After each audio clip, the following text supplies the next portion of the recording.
It was October 1913 in Zurich, Switzerland. Carl Jung sits in his study and watches a vision take shape in his mind, a flood of blood sweeping across Europe, drowning the Low Countries, submerging the cities of the North.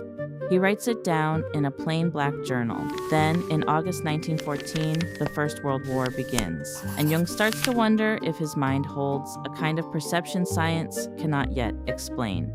He calls what happens next his confrontation with the unconscious.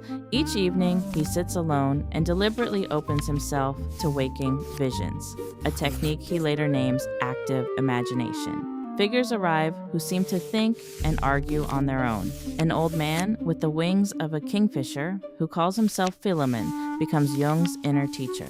Jung later writes that Philemon taught him the psyche has an objective reality, separate from his own will. A blind woman named Salome appears beside a serpent. A prophet named Elijah speaks of wisdom outside of time. Jung does not treat these as hallucinations.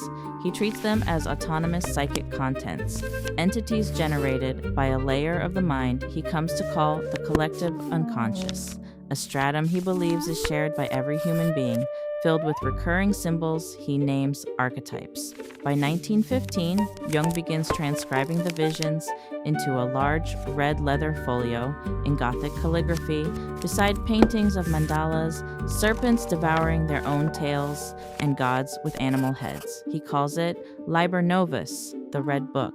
Inside its pages, Jung also turns to alchemy, the medieval practice of transforming base metal into gold. He comes to believe the alchemists were not merely early chemists. He believes they were unknowingly projecting the process of psychological transformation onto matter, encoding in symbol the same inner journey his visions were showing him directly. He calls this journey individuation, the lifelong work of integrating the unconscious into a whole self. In 1928, a sinologist named Richard Wilhelm sends Jung a Chinese Taoist alchemical text, The Secret of the Golden Flower. Jung reads it and finds, already drawn in his own red book years earlier, a mandala strikingly close to diagrams inside the Chinese text, a system he had never seen. Jung takes this as evidence that certain symbols surface independently across unconnected cultures, proof to him of a shared psychic inheritance beneath individual experience. Around this same period, Jung develops another concept from his private work: synchronicity, meaningful coincidence without direct cause. Events connected not by mechanism, but by significance. He documents cases in his own practice.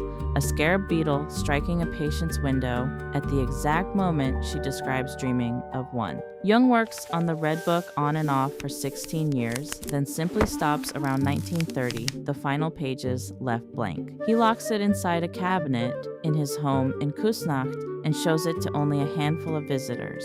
When Jung dies in 1961, the book stays hidden, moved into a Swiss bank vault, its existence confirmed by only a small circle for nearly 50 years. In the late 1990s, historian Sonu Shamdasani spends almost a decade earning the family's trust. In 2009, the Red Book is finally published in full facsimile, every painting, every page of Gothic script exposed to the public for the first time. Scholars still debate what to call what happened to Jung between 1913 and 1930.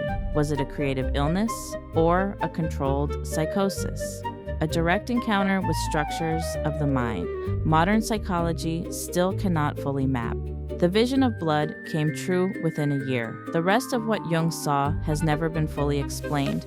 However, people like us know what was happening. Psychic concepts and metaphysical tools build directly from his works, and it is the very same thing that has built one of the most recognized frameworks in psychological science. And that's what you didn't know about Carl Jung. Stay safe out there, my friends, and stay curious.